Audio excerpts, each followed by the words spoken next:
Hello students, welcome back to N Rise Academy. आज हम discuss करेंगे क्लास 11th इंग्लिश बिहाइव के chapter 1 the portrait of a lady के question answer, जो आपके एमपी बोर्ड की क्वेश्चन बैंक से लिए गए हैं। और यकीन मानिए, हर साल यहाँ से क्वेश्चन बनने की प्रबल संभावना रहती है। तो पेशेंस के साथ वीडियो को देखिए, समझिए और अपनी नोटबुक में लिखिए, याद कीजिए, जिससे कि आप अपने एग्ज़ाम में और बेहतर कर सकें। धन्यवाद। जय हिंद। तो चलिए शुरू करते हैं आज का पहला प्रश्न। How does the author describe his grandmother's appearance? Author अपनी दादी जी के रंग रूप का वर्णन किस प्रकार से करते हैं? स्टूडेंट्स, इस चैप्टर में जो ऑथर है वो खुशवंत सिंह जी हैं। खुशवंत सिंह जी अपनी दादी जी के रंग रूप के बारे में किस प्रकार से वर्णन करते हैं, तो चलिए इस आंसर को समझते हैं। The author describes his grandmother as kind and religious women. Author अपनी दादी जी का वर्णन एक दयालु और एक धार्मिक महिला के रूप में करते हैं। He also describes his grandmother was very old and had white hair। और वो ये भी वर्णन करते हैं कि उनकी दादी जी एक वृद्ध महिला थी और उनके जो बाल थे वो सफ़ेद थे। अगला प्रश्न देखते हैं। What activities did the grandmother engage in when they lived in the village? जब वे गांव में रहते थे तो ऑथर की दादी जी किन गतिविधियों में व्यस्त थी, तो इसके आंसर को समझते हैं।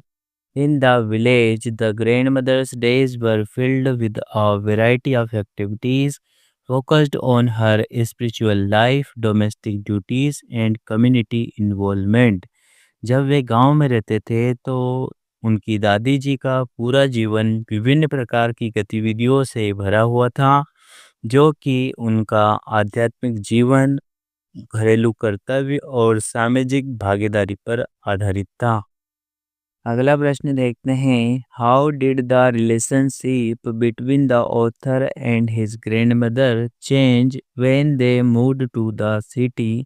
जब वे शहर की ओर चले जाते हैं तो ऑथर और उनकी दादी जी के रिलेशन थे वो किस प्रकार से बदले, तो इसके आंसर को समझते हैं। A turning point came in their relationship when they came to the city to live with the author's parents।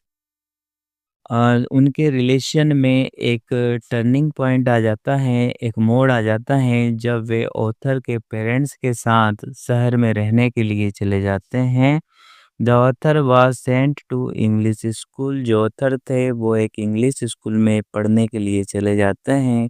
And the lesson were in English. और जो लेसन थे उनके वो इंग्लिश में थे। So she couldn't help him in his studies.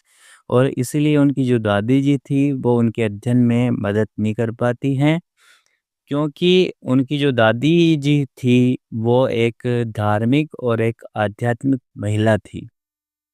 अगला प्रश्न देखते हैं। Why was the grandmother unhappy with the author's education in the city? शहर में लेखक की शिक्षा से दादी जी दुखी क्यों थी? लेखक की जो दादी जी थी वो दुखी क्यों थी? तो इसके आंसर को समझते हैं।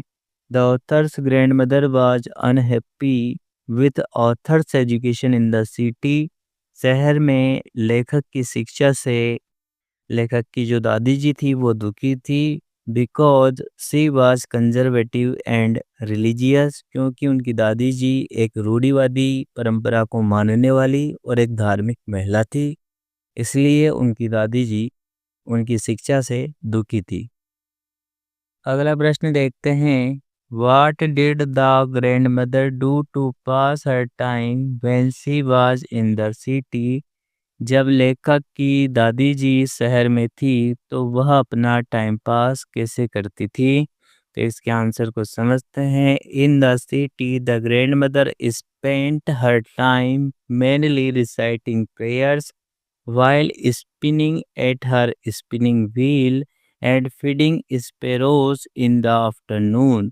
जब वे शहर में थी तो दादी जी मुख्य रूप से चरखे को चलाते समय प्रार्थना करती थी और दोपहर के समय गोरैया को दाना खिलाती थी। इस प्रकार से दादी जी अपना टाइम पास करती थी। अगला प्रश्न देखते हैं। Describe the author's daily routine with his grandmother when he was a child. जब वह बच्चे थे तो उनकी दादी जी के साथ लेखक की दिनचर्या का वर्णन हमें करना है। तो इसके आंसर को हम समझते हैं। When the author was a child grandmother's entire day revolved around him. जब लेखक एक बच्चे थे तो उनकी दादी जी का पूरा दिन उन्हीं की देखभाल में गुजरता था। She used to wake him up and get him ready for school. और वो अक्सर उन्हें सुबह जगाया करती थी और उन्हें स्कूल के लिए तैयार करती थी। अगला प्रश्न देखते हैं। Why did the grandmother stop accompanying the author to school when they moved to the city? जब वे शहर चले जाते हैं तो ऑथर के साथ स्कूल में दादी जी क्यों बंद हो जाती हैं? तो इसके आंसर को समझते हैं। The grandmother stopped accompanying the author to school when they moved to the city because the author began attending an English school that was accessible by a school bus। जब वे शहर की ओर चले जाते हैं तो ऑथर के साथ उनकी दादी जी स्कूल जाना बंद कर देती हैं क्योंकि ऑथर एक इंग्लिश स्कूल को ज्वाइन करते हैं और उस स्कूल में पहुंचने के लिए स्कूल बस हुआ करती थी। तो वो स्कूल बस में बैठकर स्कूल जाते थे। पहले जब वो गांव में रहते थे तो ग्रैंड मदर जो उनकी दादी जी थी वो उन्हें स्कूल में छोड़ने जाती थी और वो पैदल जाते थे, वहाँ पर बस नहीं थी। इसलिए अब जब वो शहर में आ गए हैं, तो स्कूल बस में उतर जाते हैं, तो उनको छोड़ने की ज़रूरत नहीं होती है, इसलिए दादी जी स्कूल जाना बंद कर देती हैं। अगला प्रश्न देखते हैं। How did the grandmother spend the last few hours of her life? लेखक की दादी जी जीवन के अंतिम क्षण कैसे बिताती हैं? जो अंतिम समय है उनका वो कैसे यूटिलाइज़ करती हैं, किस प्रकार से वो खर्च करती हैं। तो आइए आंसर को समझते हैं। During the last few hours of her life she was engaged in prayer and telling the beads of her rosary. जीवन के अंतिम क्षण के दौरान वह प्रार्थना करती हैं और जो माला होती है उनके मनकों को वो फेरती हैं। माला फेरते हुए, प्रार्थना करते हुए वो अपने जीवन के अंतिम क्षण को बिताती हैं। अगला प्रश्न देखते हैं। What was the grandmother's reaction to the author leaving for further studies? जब लेखक आगे की पढ़ाई करने के लिए जब वो शहर से विदेश जाते हैं तो ऑथर की जो ग्रैंडमदर हैं, दादी जी हैं, उनकी प्रतिक्रिया कैसी थी? तो आइए इसके आंसर को समझते हैं। The narrator had expected his grandmother to be very sad on his going abroad. जब जो लेखक थे वो विदेश जा रहे होते हैं तो नरेटर लेखक उम्मीद करते हैं कि दादी जी बहुत ज़्यादा दुखी होंगी। However, it was not so, लेकिन ऐसा नहीं होता है। She was not at all sentimental at his leaving the house। और वह भावुक नहीं होती हैं जब वो घर को छोड़ते हैं। इस प्रकार की जो प्रतिक्रिया है वो दादी जी जो उनकी ग्रैंडमदर हैं उनकी होती हैं। How did the sparrows react to the grandmother's death and what does this signify? जब लेखक की दादी जी की डेथ हो जाती है, मृत्यु हो जाती है, तो जो वहाँ पर गोरैया हैं, स्पैरोज है, गोरैया हैं, वो कैसी प्रतिक्रिया देती हैं? And what does this signify? और उनकी जो प्रतिक्रिया है, उनसे क्या आशय है, क्या समझ में आता है? तो आंसर देखते हैं। The sparrows reacted to the grandmother's death by gathering silently around her body, refusing to eat the डेट कम्स ऑफर्ड टू देम। जब लेखक की दादी जी की मृत्यु हो जाती है, डेथ हो जाती है, तो जो गोरेयाँ हैं वो वहाँ पर चुपचाप आकर उनके शरीर के आसपास आकर बैठ जाती है। जब उनको कुछ चीज़ खाने के लिए ऑफ़र की जाती है, ब्रेड क्रम्स ऑफ़र किए जाते हैं, तो वो नहीं खाती हैं। This unusual behavior signified their mourning and deep bond with the grandmother who regularly fed them। और इस प्रकार का जो असामान्य व्यवहार है वो ये दर्शाता है कि गोरेयाँ बहुत दुखी हैं और उनका लेखक की दादी जी के साथ गहरा संबंध था, जो कि उन्हें रोज दाना पानी खिलाती थी। अगला प्रश्न देखते हैं, what did grandmother used to feed village dogs and why. लेखक की दादी जी गांव के जो कुत्ते थे उनको क्या खिलाती थी और क्यों खिलाती थी। तो इसके आंसर को समझते हैं। The grandmother used to feed village dogs stale chapatis because she had a kind nature and enjoyed caring for animals. लेखक की दादी जी गांव के कुत्तों को बासी रोटियां खिलाती थी क्योंकि वह दयालु स्वभाव की थी और जानवरों की देखभाल करने में उन्हें आनंद आता था। इसलिए वो गांव के कुत्तों को बासी रोटियां खिलाती थी। अगला प्रश्न देखते हैं, why did grand mother carry steel chapatis with her. लेखक की दादी जी अपने साथ बासी रोटियां क्यों ले जाती थी। तो इसके आंसर को समझते हैं। Grandmother carried stale chapatis with her to feed the village dogs। जो लेखक की दादी जी है वो अपने साथ बासी रोटी इसलिए ले जाती थी क्योंकि गांव के जो कुत्ते थे उनको वो खिलाती थी। जब वो लेखक को स्कूल छोड़ने जाती थी तो गांव के कुत्ते उनका पीछा करते थे, इसलिए वो बासी रोटियों को उन्हें खिलाने के लिए फेंक देती थी। अगला प्रश्न देखते हैं, what did the grandmother do when the author returned from abroad after 5 years।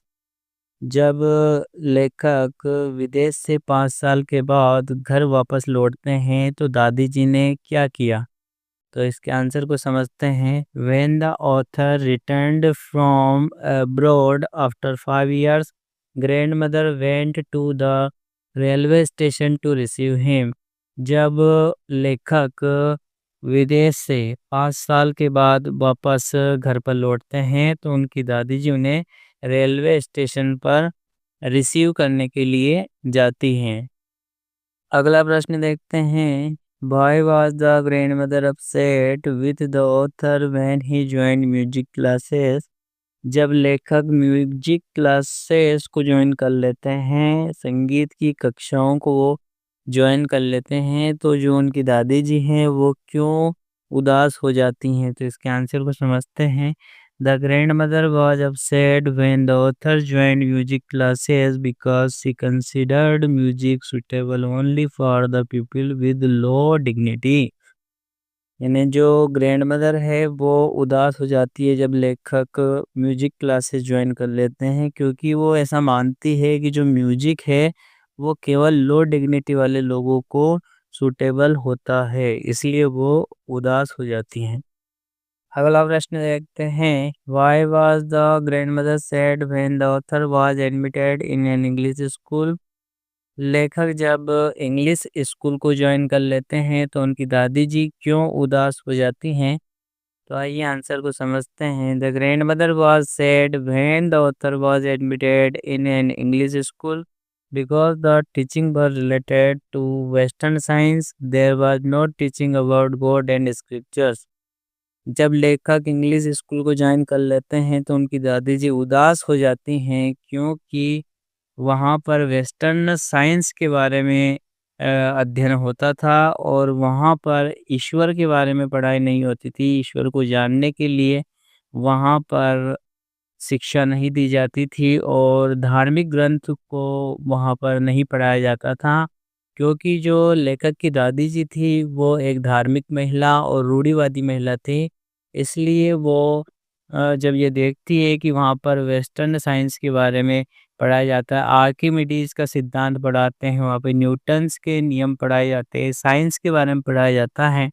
तो जो दादी जी हैं उनको कुछ भी समझ में नहीं आता है और इसलिए वो बड़ी उदास रहती हैं।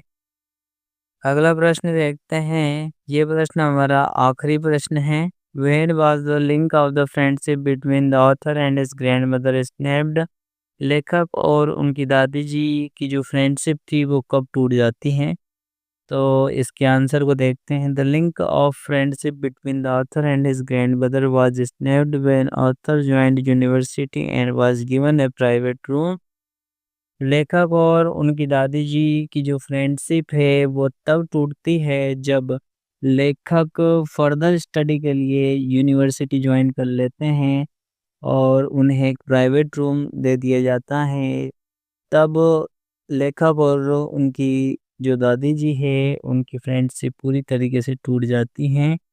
दोस्तों, हमने जितने भी आपकी क्वेश्चन बैंक में प्रश्न दिए गए हैं उन सभी क्वेश्चन आंसर को हमने इस वीडियो लेक्चर में समझा है। और यदि आपको यह वीडियो ज़रा सा भी हेल्पफुल लगा हो तो प्लीज़ हमारे चैनल को लाइक, कमेंट्स एंड सब्सक्राइब अवश्य करें। धन्यवाद। जय हिंद।